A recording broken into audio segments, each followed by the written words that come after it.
Eh bien bonjour à tous, bienvenue dans cette nouvelle vidéo consacrée au rolling de Yu-Gi-Oh! Aujourd'hui une vidéo qui me tient à cœur parce qu'on va tout simplement parler d'une chose bien spécifique de Yu-Gi-Oh! Qui est la Battle Phase. Alors pourquoi je voulais parler de cette phase en particulier? Tout simplement parce que c'est la phase la plus complexe et la plus compliquée de Yu-Gi-Oh! Puisqu'elle possède à elle seule, dans la Battle Phase, c'est la seule phase de Yu-Gi-Oh! Qui comprend des phases qui lui sont propres. Dans la Battle Phase, il y a 3 phases distinctes qui la composent, qui sont la Star Step, la Battle ou la Damage Step, et ensuite on finit avec la End Step.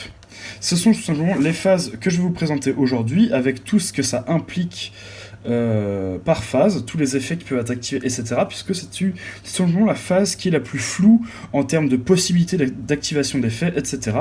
Donc je vais essayer d'être le plus clair et le plus concis aujourd'hui et tout vous expliquer. C'est l'heure du duel. On va donc commencer cette vidéo avec donc le commencement, la première phase de la Battle Phase, qui est la Start Step.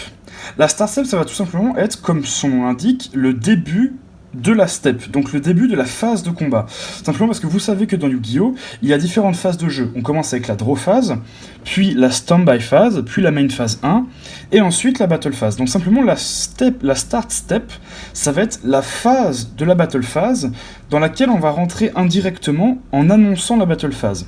Donc mettons, donc là je fais mon tour, et j'annonce ma battle phase, et bien simplement, indirectement, c'est comme si j'annonçais que j'entrais en start step.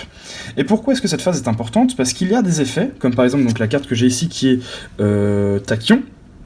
Il y a tout simplement des effets qui précisent que leurs effets doivent être déclarés au début de la battle phase. Donc là vous pouvez voir, une fois par combat, au début de la battle phase, on peut activer son effet. Et donc là, c'est là que la start step a son importance, parce que tout simplement, si les effets ne sont pas activés à cette step précise du tour, les effets ne pourront plus être activés. Voilà, c'est simplement ça, la start step, c'est le début de la battle phase, et elle est simplement utilisée pour activer des effets qui précisent d'être activés dans cette phase. C'est la phase la plus simple, mais la prochaine phase est en fait la plus complexe. C'est l'heure du duel. Alors, comme je viens de le dire, la damage step, c'est tout simplement la phase la plus compliquée, car c'est la phase qui demande le plus de précision, le plus de règles à savoir. Dans la damage step, on a encore une fois plusieurs phases. Et oui, c'est un peu incept phase, c'est des phases dans des phases. Et donc là, simplement, dans la damage step, donc dans la battle step, pourquoi est-ce que ça s'appelle damage step et battle step? Parce que c'est tout simplement la phase pendant laquelle on va combattre. Voilà, c'est tout simplement ça, c'est d'où son nom. Donc, comment va se passer la battle step? Tout d'abord, on va avoir la déclaration des attaques. Donc moi là, par exemple, là j'essaie de représenter vite fait un petit terrain. Donc moi là j'ai des monstres, en face, on voit il y a un monstre face cachée et 2 cartes face cachée. Donc on va d'abord avoir la déclaration des attaques. À savoir que la déclaration des attaques est facultative. Si on n'a pas envie de déclarer d'attaque pendant notre battle phase, eh ben on peut le faire. La déclaration des attaques est totalement facultative. Donc, pour une attaque, on doit donc choisir un monstre chez nous et un monstre comme cible de l'attaque. Donc moi je choisis mon monstre et le monstre en face. C'est important de bien annoncer avec qui on attaque et le monstre évidemment qu'on cible pour l'attaque. Après la déclaration de l'attaque, il va y se passer des choses.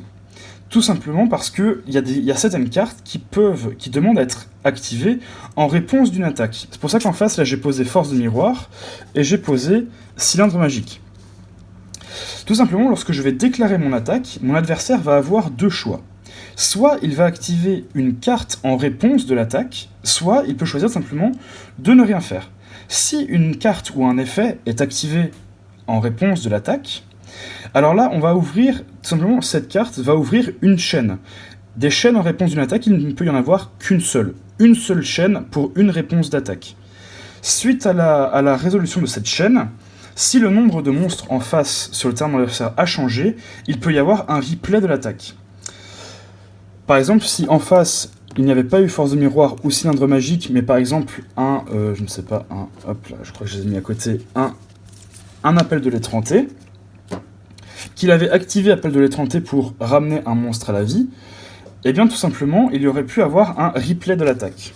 Donc voilà, par exemple, hop, il réinvoque un monstre. À ce moment-là, moi, j'ai deux choix. Soit je continue mon attaque sur le monstre en face, soit je peux rediriger la cible de mon attaque. Mais, chose à savoir, ceci n'est pas reconsidéré comme une redéclaration de l'attaque. Donc si, donc mettons, j'attaque, mon attaque, à la déclaration de mon attaque, mon adversaire active appel de l'étranté, le monstre est invoqué, il a donc replay de l'attaque, mais cette attaque n'est pas considérée comme une redéclaration. Donc si je change la cible de mon attaque et que je continue mon attaque avec Carotte, eh bien il ne pourra pas activer Force de Miroir ou Cylindre Magique. Il ne peut le faire qu'à la première déclaration de la première attaque. Cette attaque ne réouvre tout simplement pas de chaîne. Donc c'était ça qu'on appelait simplement la Battle Step. Maintenant on va passer à la Damage Step. Donc ça c'est tout simplement, la Damage Step se résout après que toute la chaîne de cartes qui ont été activées à la déclaration d'attaque ait été résolue, et qu'on arrive à un état où simplement on va calculer les dégâts. Donc, les étapes, il y a encore plusieurs étapes dans la Damage Step qui sont celles-ci. Si le monstre est face verso, bien évidemment, on va d'abord le retourner face recto. Là, dans ce cas-là, c'est pas le cas. Mais si c'est un monstre face verso, on le retourne face recto, évidemment, pour pouvoir calculer les dégâts. Ensuite, on va simplement calculer les dégâts afin de pouvoir déterminer quel monstre va être détruit sur le terrain. Donc là, Garzem ayant 1400 et Garrotte 1800, voilà, on en déduit que c'est donc Garzem qui va être détruit. Ensuite, on a une application des dommages. Donc là, moi j'ai 1850, il a 1400, mon adversaire va donc perdre 450 points de vie. Et seulement ensuite, il y a l'envoi des monstres au cimetière. Donc voilà, donc c'est d'abord l'attaque qui se fait, puis l'estimation de qui va aller au cimetière avec le calcul des dégâts, ensuite l'application des dommages, puis seulement le monstre qui est envoyé au cimetière. Maintenant que je vous ai présenté les différentes phases de ce qu'était donc la battle et la battle step et le début de la damage step, je vais tout simplement vous énumérer les effets qui peuvent être activés en damage step. Parce qu'en fait, le nombre d'effets activables en damage step est très très restreint. Simplement parce que c'est une phase pendant laquelle les effets ne peuvent pas en général être activés. Mais il y en a certains qui soit stipulent d'être activés durant cette phase, indirectement ou directement via leur effet, ou simplement certains types de cartes qui sont autorisés. Le premier type de carte qui peut être activé en damage step, ce sont les contre-pièges. Voilà, j'en ai sorti quelques-unes ici, les contre-pièges. Les contre-pièges donc, sont en général des effets, des cartes pièges, parce que c'est leur nom déjà, les contre-pièges. Et ensuite, on les reconnaît à quoi? C'est tout simplement le petit icône là avec la flèche retournée, c'est à ça qu'on reconnaît une contre-piège. Ce sont en général des cartes qui peuvent annuler des effets, et donc ça c'est le premier type de carte qui peut être activé en damage step. Le deuxième effet, ce sont les effets de cartes, de monstres ou de magie piège, qui augmentent l'attaque et la défense des monstres. Donc voilà, ce sont tout simplement, par exemple, on a Honest, donc ça c'est l'une des plus vieilles end-traps du monde, je pense. On a Honest, on a Forbidden Lance, Forbidden Calice, je crois qu'il y a aussi la Forbidden, la tunique aussi, qui peut augmenter l'attaque et la défense, ou alors, plus récemment, on a aussi, tout simplement, hop là, laissez-moi juste le retrouver, on a aussi par exemple l'Orcus Nightmare. Plus récemment, l'effet de Orcus Nightmare peut aussi être activé en damage step, simplement puisque son effet influe sur la variation d'attaque et de défense d'un monstre qu'on a sur le terrain. Ça, ce sont le deuxième type d'effets qui peuvent être activés pendant la damage step. Ensuite, on a les effets déclencheurs obligatoires. Par exemple, l'effet de Hammer's Blade,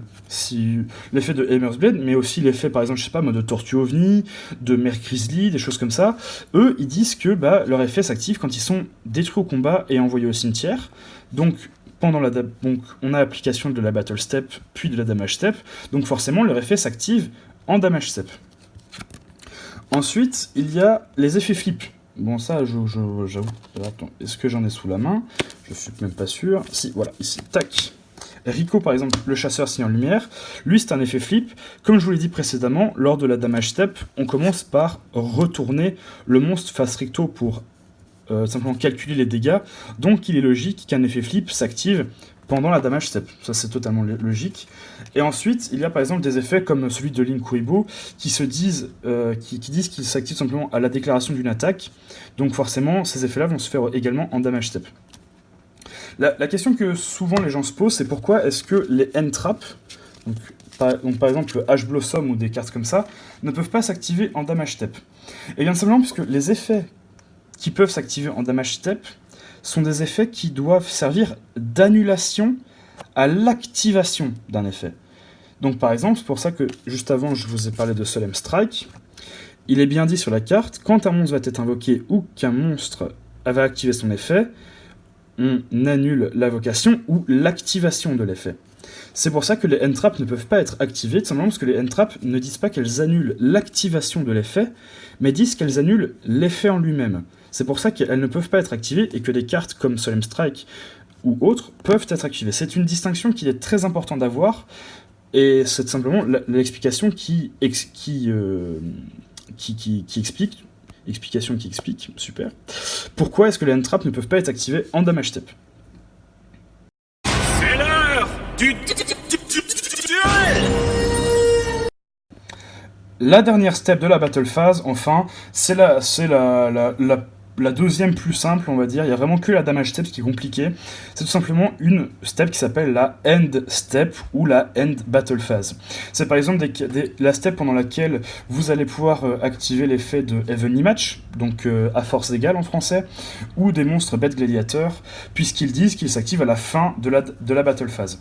Ça, c'est une phase dans laquelle, si vous voulez activer ces effets, vous êtes obligé de la déclarer afin de pouvoir activer ces effets.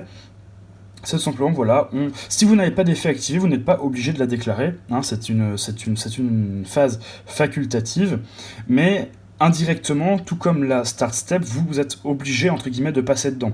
C'est simplement, si vous n'avez pas d'effet à déclarer, vous n'êtes pas obligé de la déclarer, mais si votre adversaire en a, il va préciser qu'il aimerait bien rentrer en end battle phase. Et tout simplement, après cette étape de end phase, vous allez pouvoir rentrer en main phase 2. Voilà, cette vidéo est tout simplement terminée, j'espère qu'elle vous a plu. Merci d'être resté jusque-là si vous êtes encore là. Voilà, j'espère vraiment que j'ai été le plus clair et le plus concis possible, que j'ai pas été trop flou sur mes explications. Je vous mettrai évidemment le lien du site dans la description dans lequel je suis allé me renseigner. Bon, je suis pas allé que sur ce site-là, je suis allé me renseigner sur pas mal de différents sites. N'hésitez pas à me dire dans la description si ça vous a plu, si vous avez des conseils aussi, n'hésitez pas à me faire vos retours. J'ai vu notamment sur la dernière vidéo que le son n'avait pas été terrible, donc voilà, donc là j'espère que ce son sur cette vidéo aura été de bien meilleure qualité. Voilà, donc c'est tout pour la battle phase. Je ne sais pas encore sur quoi traitera la prochaine vidéo, sûrement sur les différentes rapidités d'activation des chaînes ou des choses comme ça. Mais en attendant, je vous dis à la prochaine, salut.